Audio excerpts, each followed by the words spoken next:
తెలంగాణ ఉద్యోగుల బదిలీలపై రాష్ట్ర ప్రభుత్వం నిషేధం ఎత్తివేసింది. మే 1 నుంచి 31 వరకు ఉద్యోగుల బదిలీలకు అనుమతి ఇచ్చింది. ఈ మేరకు ఒకే చోట 3 ఏళ్లు పనిచేసిన ఉద్యోగుల బదిలీలకు అనుమతి ఇస్తూ ప్రభుత్వం జీవో విడుదల చేసింది. 4 ఏళ్లు ఒకే చోట పనిచేసిన వారిని తప్పనిసరిగా బదిలీ చేయనుండగా గరిష్టంగా 40% ఉద్యోగులకే బదిలీ పరిమితం చేయనున్నారు. స్పౌస్, మెడికల్, డిసెబిలిటీకి ప్రాధాన్యత ఇవ్వనున్నట్లు జీవోలో ప్రభుత్వం పేర్కొంది.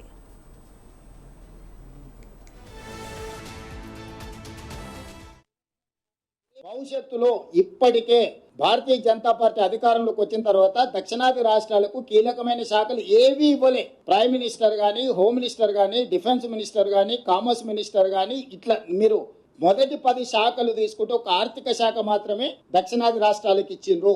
ఏ ఒక్క శాఖ కూడా, రాష్ట్రపతి పదవి కూడా, కీలకమైన ఏ పదవి కూడా దక్షిణాది రాష్ట్రాలకు ఇవ్వలేదు. భవిష్యత్తులో ఇప్పటికే భారతీయ జనతా పార్టీ అధికారంలోకి వచ్చిన తర్వాత దక్షిణాది రాష్ట్రాలకు కీలకమైన శాఖలు ఏవి ఇవ్వలే. ప్రైమ్ మినిస్టర్ గాని, హోమ్ మినిస్టర్ గాని, డిఫెన్స్ మినిస్టర్ గాని, కామర్స్ మినిస్టర్ గాని, ఇట్లా మీరు మొదటి 10 శాఖలు తీసుకుంటే ఒక